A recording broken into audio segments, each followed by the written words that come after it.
Քրոջան կարողի, քրոջան եղբայրնոջան, Աստված օրհնի ամեն մեկիս, Հիսուս սրտից տրվել է խոսել հետևյալի մասին. Քրոջան եղբայրնոջան, ուղղակի կուզեմ, որպես այստեղ մենք ամեն մեկս մեզ տեսնենք։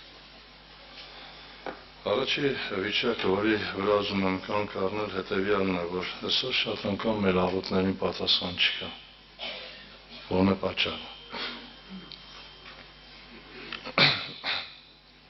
Պիտի կարդամ երրորդ թագավորաց գրքից հետևյալ տողերը, հիշում եք, երբ որ Եղիան աղոթ պիտի աներ, Բաղեմի մարգարոները աղոթեցին, պատասխան չկար։ Եվ Եղիայի աղոթքը սկսվեց հետևյալ կերպ։ Կարդում եմ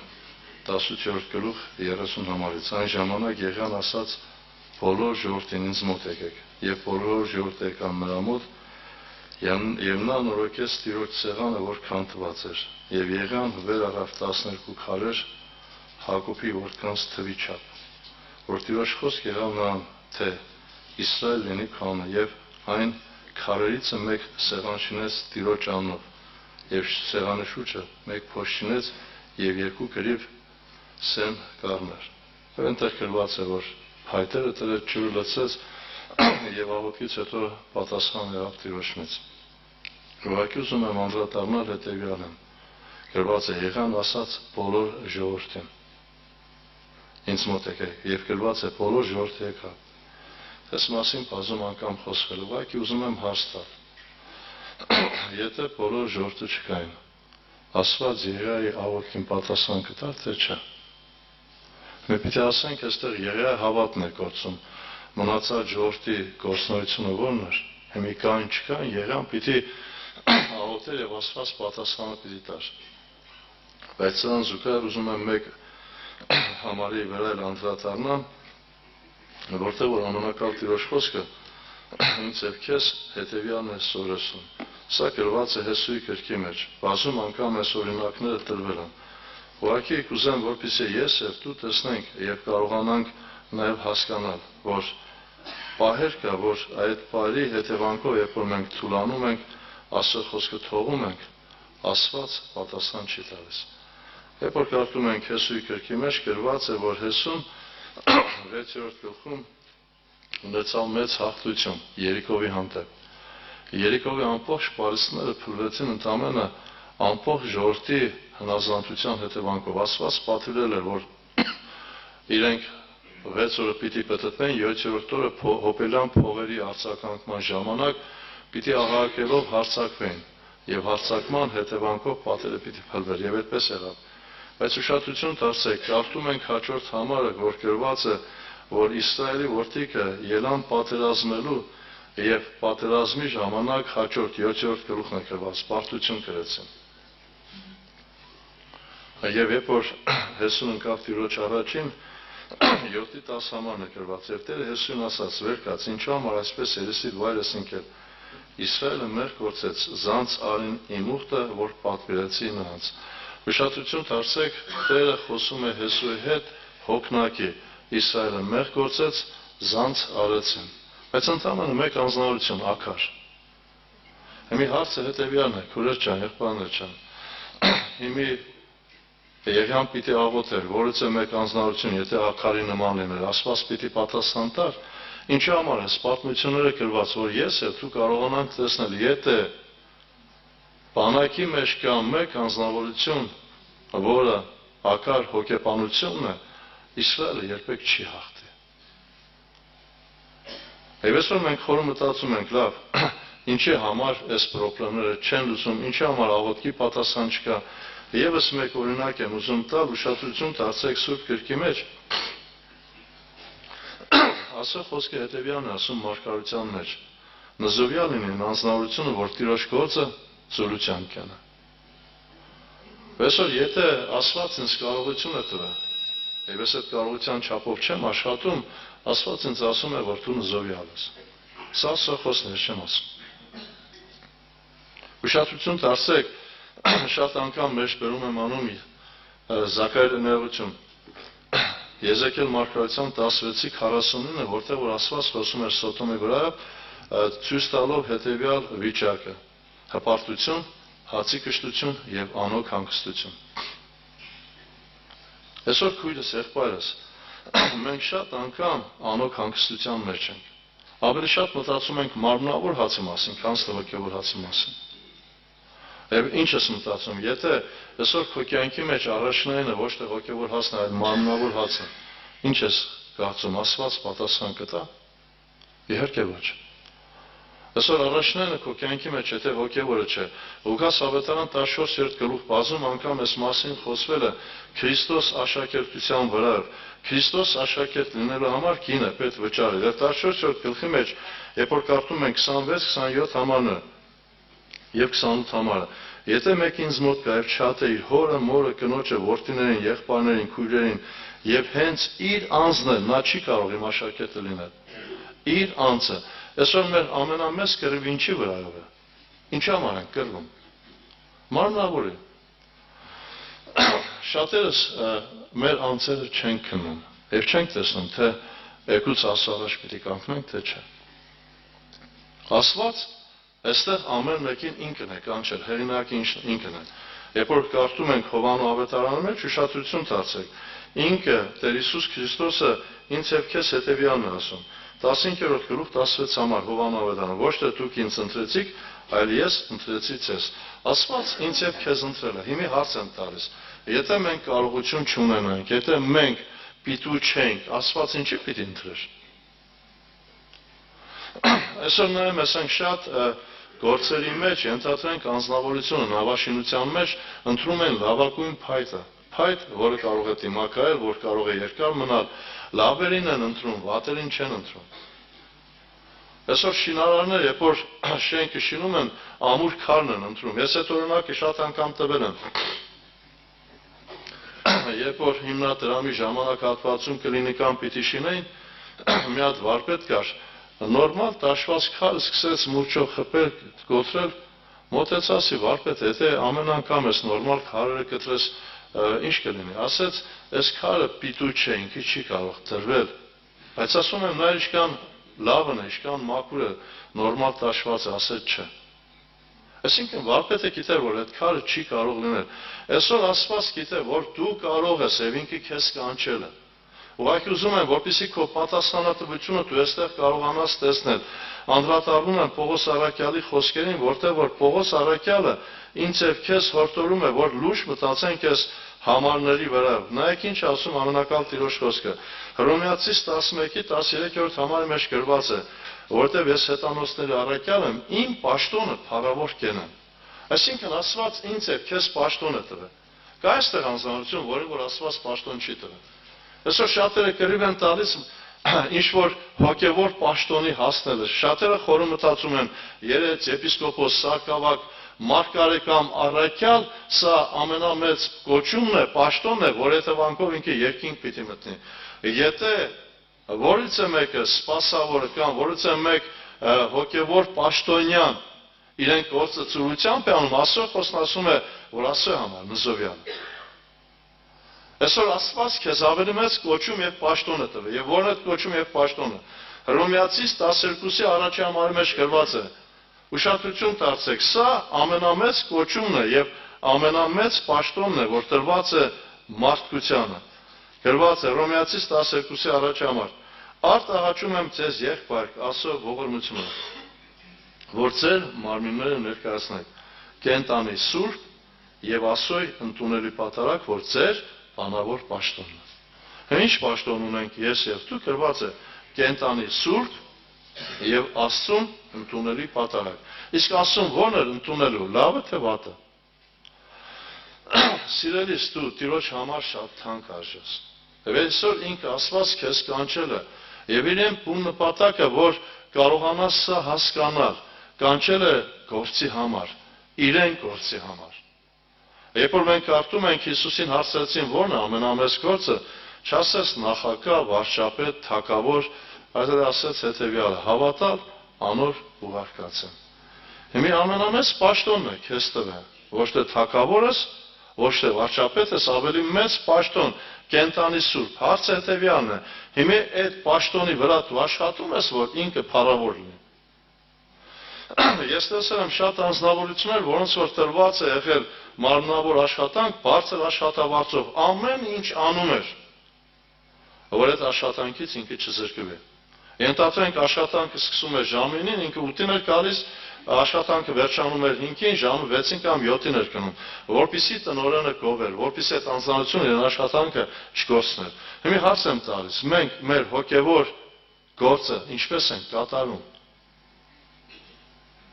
Արդյոք Տերը կարող պիտի ասե ապրես հավատարիմ ծառա, քիչ բանի մեջ հավատարիմ եղար, շատի վրա պիտի կարգեմ։ Այսօր շատերի մտածելակերպը հետևյալն է. գալ պաշտամունքի աղոթել թոնել գնալ։ Հիմա հետաքրքիր ասված, ինձ եւ քեզ սրա համար ընտրել, սա է ընտրության նպատակը։ Մատթեոս ավետարան 11-րդ գլուխ 28 համարն եմ կարդում։ Գրված է. եկեք ինձի բոլոր հոգնած եւ բեռնավորվածներ։ Հարց. ինչ է որ մարդկությունը չի գալիս։ Որն է պատճառը։ Ցույց տվեք մի հատ անձնարություն, որ հոգնած չէ։ Աշխարհի մեջ ամենահարուստ մարդը հոգնած է թե չէ։ Շատ անգամ ասել եմ, մարդը գնում է հանգստանալու, ամենալավագույն տեղն է գնում հանգստանալու, գալիս է, երբ որ հարցնում ես ոնց ես, ասում է հոգնած եմ։ Եղբայրս, քույրս, ամենակալ Աստված հրավերք է ուղղել մարդկությանը, եկեք ինձի բոլոր հոգնած եւ բեռնավորվածներ։ Ինչի չեն գալիս մարդիկ, որն է պատճառը։ Առաջին նախապայմանը, որ ինքը մեղքից հոգնած չէ, դեռ սիրում է մեղքը։ Երկրորդը չի հավատում, որ հանգստությունը Քրիստոսի կրկի մեջ է։ Այսօր եղբայրս, քույրս, Աստված քեզ ընտրել է, կանչել է, տվել է ամենամեծ պաշտոն, եւ ինքը կամենում է, որ դու այդ պաշտոնը փառավոր անես։ Նույն Պողոս առաքյալ ուշադրություն դարձեք, խոսում է երկրորդ Կորինթացիս թղթերի մեջ 6-րդ գլխի 3-րդ համարում ինչ է ասում։ Ոչ մի բանով, ոչ մի կայտակություն չենք տալիս, որ պաշտոնը չնախատվի։ Այսինքն մարդը աշխատում է իրեն վրա, որ իր գործունեության կամ ապրած կյանքի մեջ որևէ մեկին կայտակություն չլինի։ Եվ մեկ համարել են ուզում մեջ բերում անել այդ կոչման եւ պաշտոնի վրայով, լինում է պարակա, երբ որ մենք իրոք ձգտում ենք, որպեսզի չմեղանչենք, ապրենք ասուն հաճելի կյանք։ Պետրոս առաքյալ իրեն թղթերի մեջ, երկրորդ Պետրոս առաջի գլուխ 10 համարում նայեք ինչ հոյակապ միտք է բերում մեզ ամեն մեկիս։ Սրա համար եղբայր, ավելի ջանք արեք, որ ձեր կոչումը եւ ընտրությունը հաստատ անեք, որովհետեւ սրանք անելով երբեք հանցանքի մեջ չեք ընկնի։ Իշքան պարզ է բացատրում։ Մենք այսօր սայթակում ենք, ընկնում ենք։ Ես չեմ ասում, թե մենք չպիտի սայթակենք, պիտի չընկնենք, պիտի չմեղանչենք, չսխալվենք, չէ, քույրս, եղբայրս։ Քանի թե մարդը ֆիզիկական մարմնի մեջ է, պատրաստ է ամեն անգամ սխալվելու։ Բայց ինչ է ասում Պետրոս առաքյալը, մեզ ցույց է տալիս հատուցության բանալին։ Սրա համար եղբայր, ավելի ջանք արեք, որ ձեր կոչումը եւ ընտրությունը հաստատ անեք, որովհետեւ սրանք անելով երբեք հանցանքի մեջ չեք ընկնի։ Պողոս ինչ է ասում։ Ինչ է Պողոսի գործունեության հիմքը։ Ես հետանոցներ առաքյալ եմ, իմ պաշտոնը փառավոր կյանք։ Այսօր մարմնավոր գործի մեջ մենք ամեն ինչ անում ենք, որ որևէ մեկը մեզ չմեղադրի կամ տնօրենը։ Բայց հարցը հետևյալն է, իսկ Աստծո գործի մեջ ո՞նց ենք։ Մարմնավոր տնօրեն է, տեսօր քեզ ինչ որ մի հատ հրանք տա կանես 100%, թեկուզ է պետքո գործը չէ։ Բայց Աստծո օրենքը թողել ես։ Խորհուրդ մտածում ես, թե կունենաս հաղթություն։ Ուղղակի իմ խոսքի հիմքում հետևյալն է, բերում եմ հետևյալին, ինչի համար աղոթում ենք եւ աղոթքի պատասխան չկա։ Կարդում եմ մեկ համար, որը գրված է Երեմիայի մարգարության մեջ, 8-րդ գլխի 22-րդ համարում նայեք ինչ ասում ամենակալ Աստված Երեմիայի շուրթերով ինձ եւ քեզ, 8-22-րդ համարն է։ Ինչ ասում Տերը։ Բալասան չկա քաղատում, կամ բժիշկ չկա այնտեղ, ապա ինչու համար առողջություն չգտավ իմ ժողովրդի աղջիկը։ Բալասան չկա, քուրս ջան, եղբայրներ ջան։ Ուշադրություն դարձեք, մեկի պատճառով պարտությունը եկավ։ Ակար։ Եթե անձնավորությունը իրեն գործը փառավոր չի անում եւ ճիշտ չի կատարում, անպայման խնդրումը պիտի լինի։ Եվ այսօր, երբ որ նայում ենք բազում հիվանդություններ կա, խնդիրներ կա, ինչի պատասխան չկա։ Իշքան ենք ծոմ պահում, աղոթում ենք, բայց պատասխան չկա։ Չէ՞ որ ամենակալ Աստված ասում է. խնդրեցեք եւ կտրվի։ Ամիթե Աստված իր խոսքի հետևում կանգնած չէ։ Եղբայրս քույրս, եւս մեկ համար եմ ուզում հիշեցնել,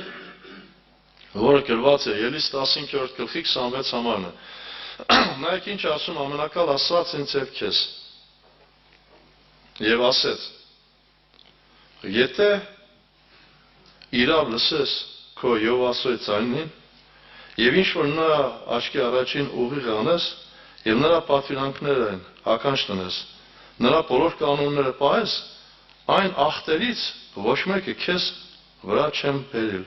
որոնք եգիպտացիների վրա բերի, որտեվ ես եմ Յովան, քո բժիշկը։ Հետաքրքիր է, Աստված մեր բժիշկն է, բայց մենք հիվանդ ենք։ Ինչի համար չի բժիշկում, որն է պատճառը։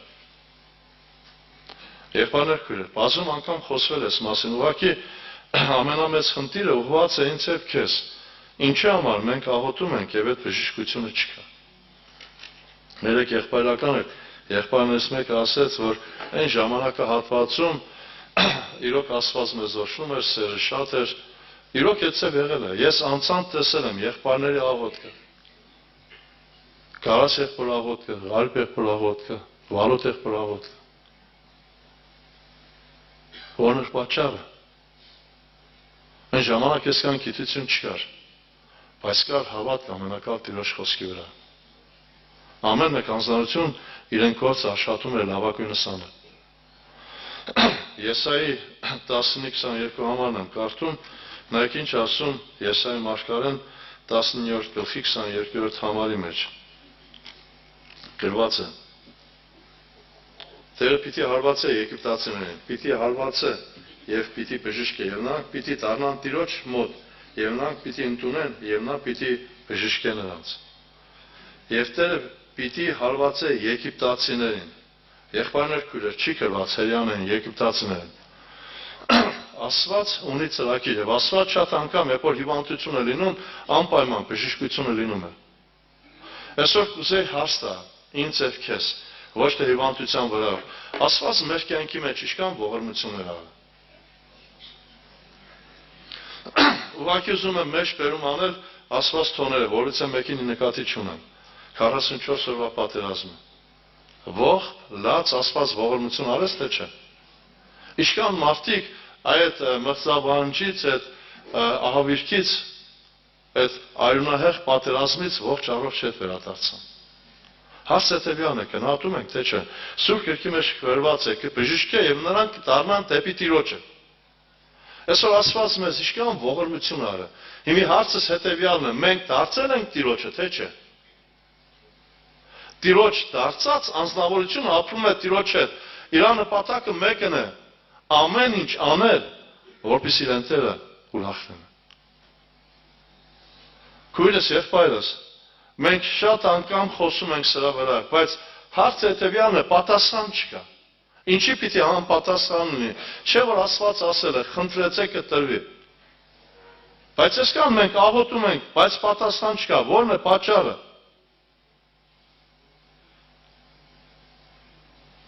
Առաջին նախապայմանը, որ մենք ասել գործը լավ չենք կատարում։ Այսօր ամեն մեկի կյանքում մեջ կա ասել գործ։ Աստված ամեն մեկին կանչել է, չկա այստեղ մեկ անձնություն, որը անտեսված է, որը պիտի չգործի։ Շատերը մտածում են, այս մարդիկ սպասավոր են, քարոզիչ են, միայն իրենք են։ Ոչ սիրելիս, ամեն մեկիս է կանչել։ Ամեն մեկիս։ Ամեն մեկը իրեն տեղն ունի եւ իրեն գործունեություն ունի։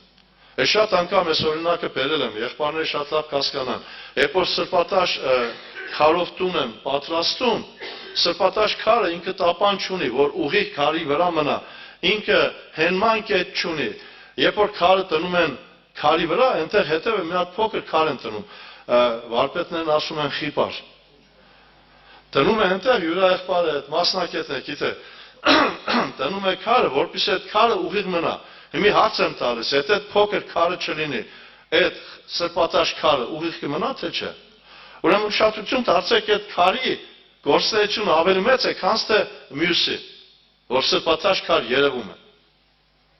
Այսօր մարդու օրգանիզմում կան օրգաններ, որոնք որ իրենց մեծ դերն են կատարում։ Շատ անգամ ասում են կույրաղիկը ավելնորդ է։ Կույրաղիկը առաջի հարվածը ինքն է վեսում իրեն վրա։ Ամեն մեկ օրգան ստեղծված է իրեն համար, եւ ամեն մեկ անձնավորություն եկեղեցու կանչված է իրեն գործունեության համար։ Իսկ համար քույրս եւ պայրս, ես եւ դու պիտի մտածենք, որ մեր գործը փառավոր անենք։ Այն ինչ որ հանձնարարական տրված է, Սուրբ գրքի մեջ ինչ էր ասում Տերը, ապրես հավատարիմ ծառա, բայց մեկին չգովեց, մեկին տվել էր 5, մեկին տվել էր 3, մեկին էլ 1։ Մենք կարդում ենք հետևյալը, որին որ 5-ը տարեկան էր տվել, նորից 5 աշխատել էր, որին 3 էր տվել, 3 էր աշխատել, 2-ն էլ գովեցին, ասեց հավատարիմ ծառա, քչի վրա հավատարիմ եղա, շատի վրա պիտի կարգեմ։ Այն մեկն էլ տարավ պահեց։ Այսօր շատերը սպահել ենք։ Եղբայրս, քույրս, Աստված քեզ համար չի կանչել։ Ես շատ անգամ այդ պատմությունը պատմել եմ, իրական պատմությունը։ Գյուղում 3 ընկերներ են եղել, որոնք որ իրար հետ ապրել են, համերաշ, միշտ իրար հետ են եղել, շատ մտերիմ ընկերներ, մեկի հայրը գյուղապետն են, երկուսի հայրերը կարիքավոր։ Եվ լինում է, երբ որ այդ գյուղապետի տղան դպրոցը վերջացնում է, գնում է քաղաք, վերջացնում է, մեծ պաշտոնի տեր է դառնում, մեծ գումարների տեր, եւ մեկ օր իմանում է, որ իր ընկերները ծանր վիճակի մեջ են։ Մեծ գումար է ուղարկում մեկ ընկերոջ եւ ասելով, քեզը քեզ կվերցնես, քեզն էլ կտաս մեր մյուս ընկերոջը։ Այս մեկը գումարը վերցնելով տուն է առնում մեքենա, անասուններ, գոմն է սարքում, ամեն անգամ մտածելով, որ իր ընկերոջը կհասնի գումարը, այսօր եկուց, եւ մեկ օր լուր է հասնում, որ այդ իր ընկերը սովից մահացել է։ Քուրեր ջան, եղբայրներ ջան, հարց են տալիս, ինչ է պատասխան տալու իր ընկերոջը։ Այսօր այնքան մարդիկ կան, որ Աստծո խոսքի սովը կարիք ունեն, մեռնում են առանց Աստծո խոսքը լսելու։ Քո բարեկամը, քո հարազատը, ով պիտի հասցնե։ Ինչու քո պաշտոնը փառավոր չես անում։ Աստված ունի ավելի մեծ պաշտոն։ Առաքյալների շրջանակում, երբ որ մենք կարդում ենք, ուշադրություն դարձեք, իշքան անգամ կարդացել եմ ես համար, Մարկոս ավետարան 3-րդ գլխի մեջ գրված է, որ Տեր Հիսուս Քրիստոսը 13-14 համանը վեր ելավ սարը իր մոտ կանչեց նրանց, որոնց որ ինքը կամեցավ։ Աստված անուն մեզ կանչել է։ Ինքն է կամեցել, որ մենք այստեղ լինենք։ Ինչու համար է կանչել, որն է նպատակը, առաջինը գրված է, որ իր հետ լինեն, եւ երկրորդը, որ ուղարկե քարոզելու։ Այսօր մենք հարց եմ տալիս, սրա մասին մտածում ենք, թե չէ։ Ես երեք եղբայրականին ասեցի, եղբայրս քույրս 24 թվականն անցավ, որից է մեկին դու դարձար միջոց Քրիստոսին գալու, թե քո պատճառով մարդիկ Քրիստոսից հեռացան։ Միայն քարոզելով չէ, չգիտեմ ինչ անելով չէ, պիտի ապրես այդ կյանքը։ Եվ շատ անգամ, երբ որ մենք խոսում ենք, ինչի պատասխան չկա, ինչի Աստված աղոթքին պատասխան չի տալիս, որն է պատճառը, որովհետև ես այդ կյանքը չեմ ապրում, որովհետև ես Աստծո գործը փառավոր չեմ արել։ Ուշադրություն դարձեք, շատ անգամ մենք խոսում ենք երկրի վիճակի մասին, եւ ես կուզեի տեսնել, որ իրոք այս երկրի ամենամեծ խնդիրը, որ այս դժվարությունները կան, հիմնականում հոգևորականներն են, եկեղեցին է։ Որտեւ երկրորդ մնացորդած 7-14 համար, երբ որ մենք կարդում ենք, նայեք ինչ է ակնարկում Տերը։ Եվ իմ ժողովուրդը, որի վրա կոչված է իմ անունը, խոնարհություն եւ աղոթք կանե, իմ երեսը խնդրե, իրեն չար ճանապարհներից ետ դառնա, Այն ժամանակ կլսեմ երկինքից է կներեմ նրանց մեղքերը, կբժշկեմ նրանց երկիրը։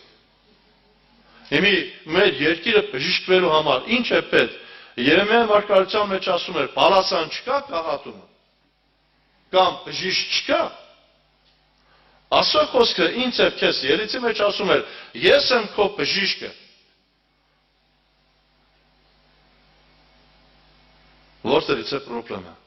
Այսօր ես չեմ տեսնում, որ հեղինակը ես եմ։ Եղբայրս, քույրս, դու չես տեսնում, որ հեղինակը դու ես։ Այսօր մեր մեջ ինչ է արմատացել։ Ուղղակի մեջ բերում եմ անում թվոց 32-րդ գլխին, Իսրայելը պատերազմելով գալիս էր։ Եկան բազում տարածքներ գրավեցին եւ գրված է Գադի եւ Ռուբենի որդիկը մոտեցան Մովսեսին եւ Եղիազար քահանային ինչ ասեցին. «Այս տարածքը շատ լավ տարածք է։ Անասնապահության։ Մենք էլ անասնապահներ ենք, անասուններ ենք շատ։ Թող որ մենք ստեղ մնանք եւ մեր անասուններով ապրենք»։ Ուշադրություն դարձեք Մովսեսն ինչ ասեց Գադի որդկանց եւ Ռուբենի որդկանց. «Միթե ձեր եղբայրները պատերազմի կնան, դուք այստեղ նստեք։ Ինչու համար եք Իսրայել որդկանց ցիտը թուլացում, որ չանցնեն այն երկիրը, որ Եհովան տվել է նրանց»։ Այսօր մենք թուլացնում ենք եկեղեցու մեջ։ Աստված քեզ հանձնարարություն է տվել։ Դու այսօր պատերազմի մեջ ես։ Այսօր զենքերը դրել ես, հասել ես քո նպատակին, մարմնավոր, քո ուզածին, այլևս կռիվ չկա։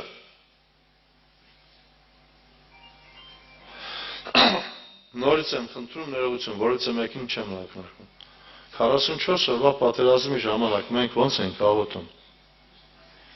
Պատերազմը բրծավ, աղոթ կշարունակվում է։ Մենք դադարեցինք պատերազմելուց, դադարեցինք աղոթ կանելուց։ Եվ այսօր նայում ենք Գադի որդիկ եւ Ռուբենի որդիկ, իրենց նպատակը մեկն էր՝ մարմնավոր կետին հասնել եւ եզրափակել։ Մովսեսը բարգացավ իրանց վրա, ինչ ասեց. «Սա ինչու համար եք Իսրայել որդկանց մեջքը թուլացնում»։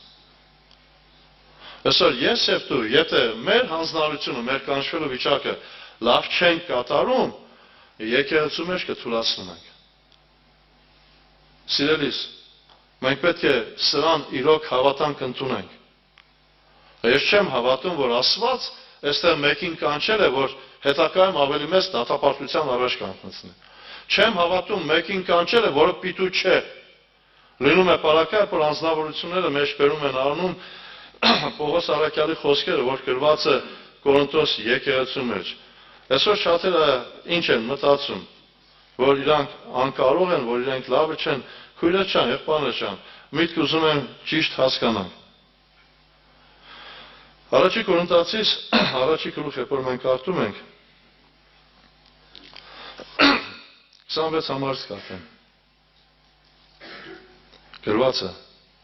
«Հենց ձեր կոչումին մտիկ արեք, եղբայրներ, որ ոչ թե շատ իմաստությունները մարմնի կողման եւ ոչ շատ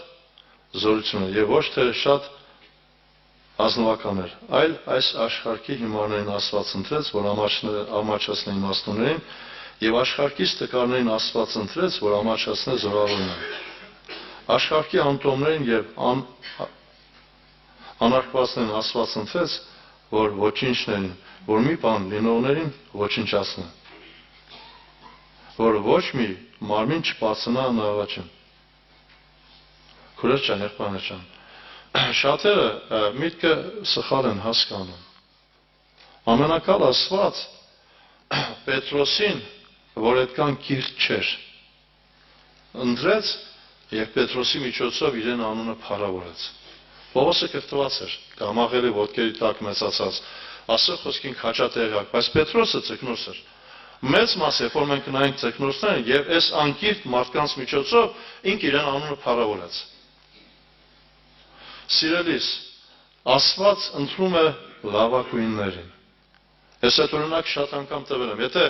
որից է մեկը մի հատ բիզնես տնի, մի հատ գործ տնի, կընտրի լավագույն մասնակիցներին։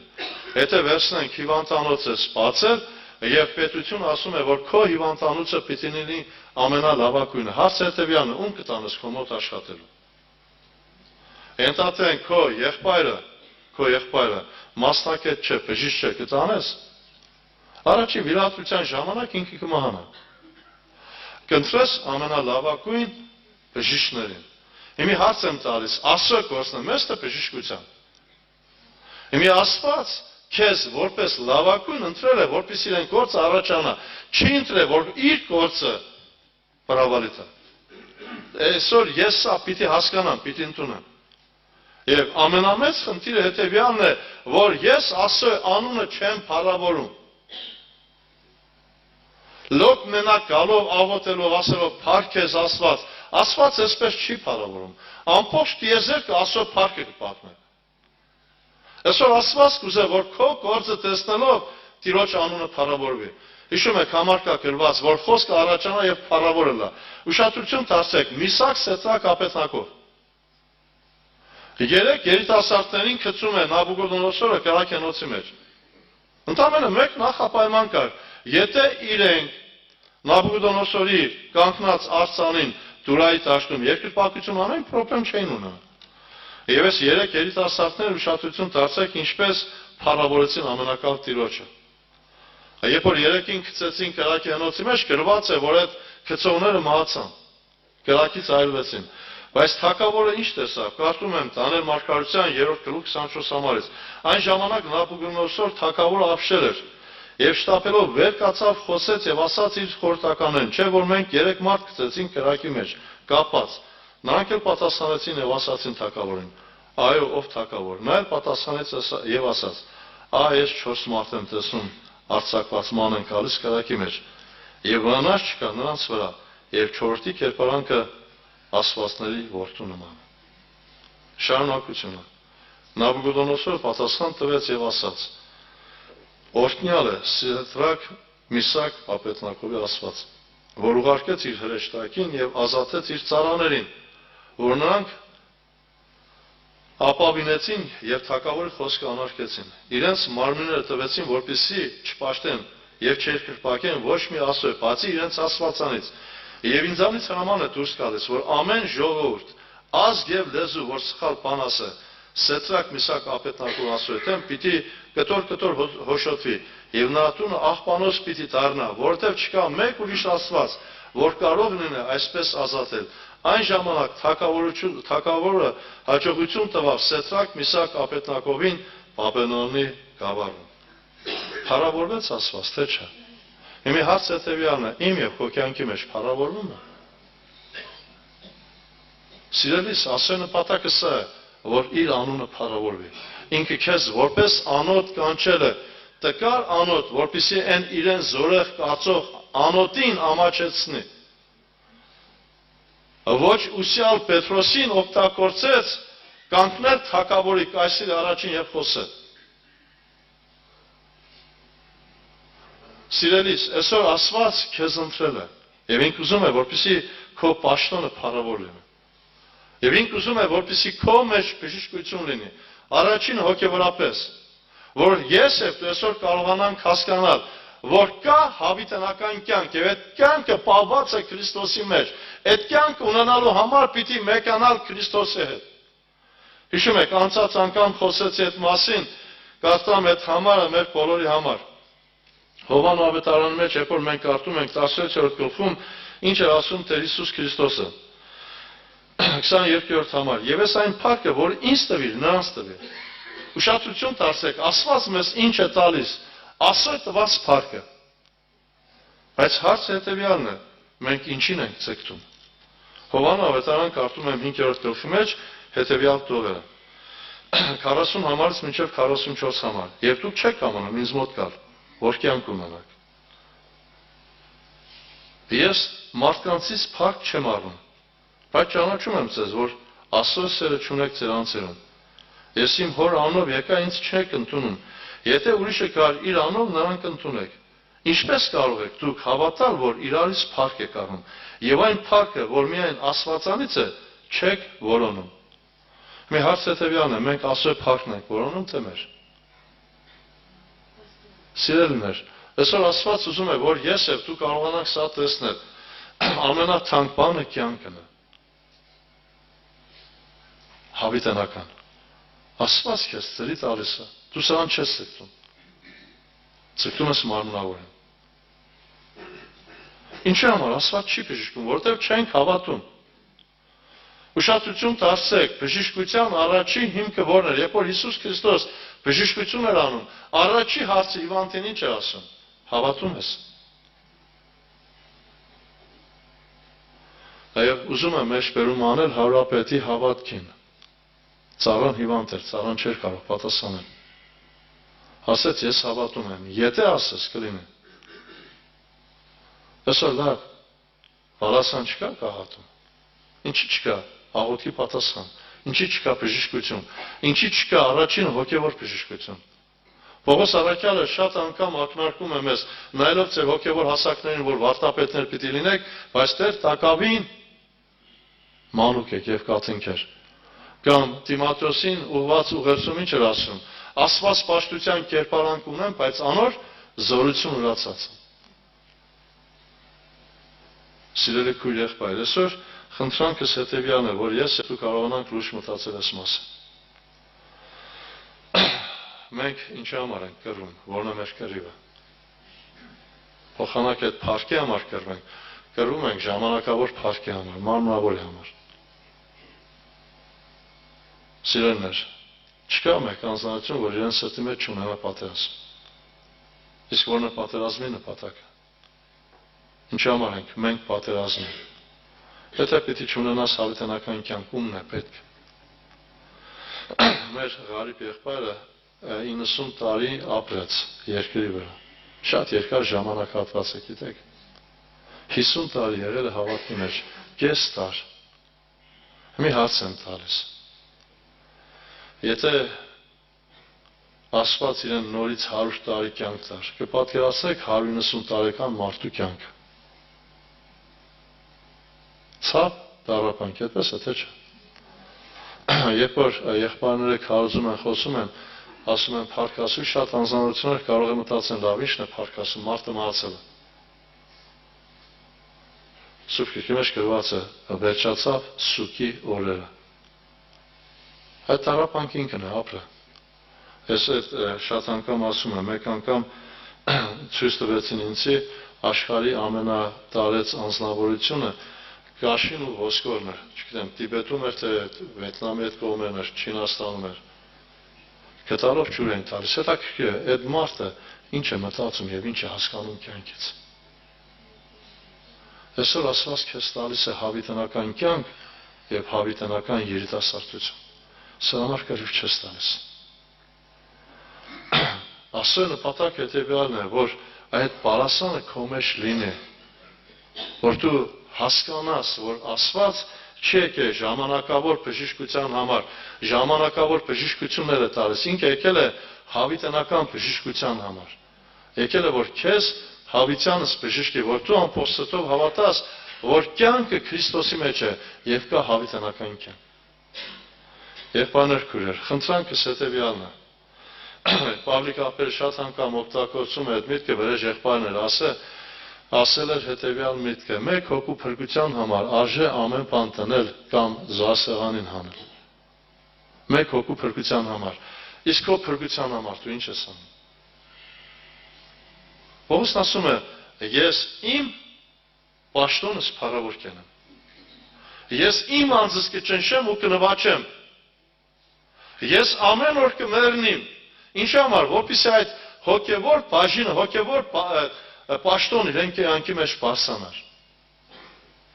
Այսօր մեր մեջ երկու բնություն է։ Հին ատամական բնությունը եւ նոր Քրիստոս բնությունը։ Եվ երկուսը իրար հակառակ են։ Գաղատացիս թղթերի մեջ հիշում եք, Պողոս առաքյալը ակնարկում է սրա մասին։ Կարդամ այդ տողերը։ Ամեն մեկ անձնավորության մեջ կա այս երկու բնությունը։ Բայց ես ասում եմ 5:16-ից եմ կարդում։ Հոգով գնացեք եւ մարմնի ցանկությունները չեք ատել, որովհետեւ մարմինը ցանկանում է հոգուն հակառակ, հոգին մարմնին հակառակ։ Սրանք իրար հակառակ են։ Մեր մեջ երկու բնություն է։ Հոգևոր եւ մարմնավորը։ Այսօր հոգևորը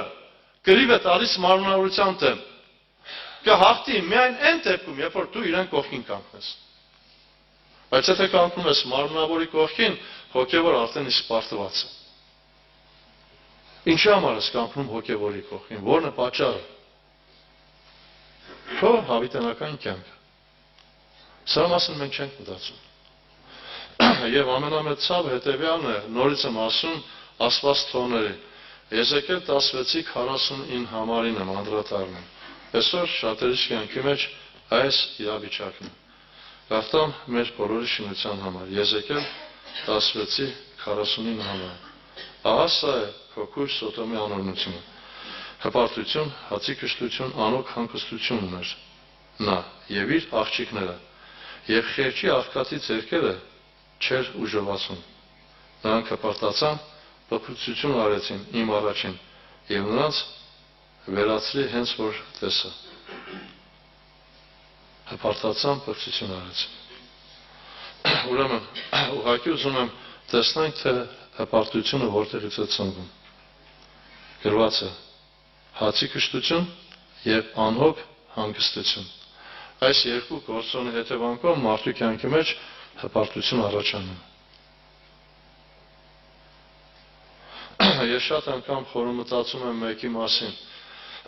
Այսօր մի հատ անձնավորություն կա, գիտնական, աշխարհի ամենահարուստ անձնավորությունն է Իլոն Մասկ, $450 միլիարդ գումարում է։ Հետաքրքիր է, մարդը այդ 490 միլիարդը կարող է ուտել։ Ինչի է հավաքը։ Այսօր քուրեր չան, եղբայրներ չան, մարդը հավատում հետևյալն, որ երկյուրա կյանք կա։ Եվ ինքը մարդկանցից է փառք փնտրում։ Դեռ ինչ է ասում, ինչպես կրնակ դուք ինձ մոտ գաք կամ հավատաք, երբ որ իրարից փառք եք առնում։ Ամենահարուստ անձնավորություններից մեկի խոսքն եմ ուզում կարդալ մեր բոլորի շինության համար։ Այս անձնավորությունը ապրել է, ունեցել է, բայց կրել է հետևյալ տողերը։ Ինձ հետ քեզ համար։ Խոսքը Սողոմոն իմաստունի մասին է։ Ամենահարուստ եւ ամենաիմաստուն անձնավորությունն էր։ Հիշեք տողերը, որտեղ որ գրված էր. ամեն 3 տարին մեկ անգամ Թարսիսից նավեր կուկային բեռնավորված ոսկի արծաթ փղոսկր։ Նավեր, ոչ թե մեկ նավ։ Եվ ինչ է կնում, արծաթ սիրող արծաթի չի կշտանա, եւ ոչ էլ հարստություն սիրող եկամուտից։ Սա էլ է ունայն, բարիքները շատանալի շատանում են նրա ուտողներ, ուրեմն նրա համար ինչ շատ կա, բացի իրեն աշխովը տեսնելուց։ Քասր է գործավորի, քունը թե քիչ ուտենա թե շատ, բայց հարստեկշտությունը նրան թող չի տալիս, որ նա հանգիստ քնա։ Տեսա, որ մի վատ ցավ կա արեկակի տակին, այսինքն այն հարստությունը, որ պահում է իր տիրոջ ցախորտության համար։ Քույրս, եղբայրս, այսօր ցկտիր հոգևոր հարստության։ Մեծահարուստը, երբ որ մոտեցավ, լավագույն բաժին էր ուզում, ասաց ինչ անեմ, որպեսզի երկինքի արքայություն ժառանգեմ։ Բայց Տեր Հիսուս Քրիստոս Լուկաս ավետարան 18-րդ գլխին ցույց տվեց, որ այս երիտասարդի այդ առաջարկը կամ կամքը լոկ խոսքը։ Տերն ասեց. «Պատվիրաններ գիտես», ասեց մանկուցը վեր պահել եմ։ Հաջորդ խոսքը գրված է. «Մի բան տակավին պակաս է քեզ։ Ամեն ինչ որ ունես ծախիր աղքատներին տուր եւ կանցեր կմնաս երկնքում եւ եկ հետեւիր ինձ»։ Նա այս լսելով տրտմեց, որովհետեւ սաստիկ հարուստ էր։ Հիսուսն է, երբ որ նրան տրտմած տեսավ, ասաց. «Ինչպես դժվար կմտնի ասարքայություն նրանք, որ ստացվածներ ունեն, որովհետեւ ավելի հեշտ է, որ ուխտը ասրի ծակով անցնի, քան թե հարուստը ասու արքայություն մտնի»։ Խնդրանքս է, այսօր մեզ պետք է հոգևոր հարստանալ։ Խոսքը առաջին ինձ եւ քեզը։ Խնդրանքս է, քուրեր չան, եղբայրներ չան։ Եվ ամենամեծ ցավը հետևյալն է, ինչի համար մեր աղոթներին պատասխան չկա։ Սկայական բանակ է աղոթում ենք, բայց պատասխան չկա։ Որն է պատճառը։ Որովհետև պաշտոնը քարավոր չենք անում, չենք ապրում այն կյանքը, որ Աստված մեզանից պահանջում է։ Ուղղակի խնդրանքս է, ինքդ քեզ հաստատը, քո ապրած կյանքը քեզ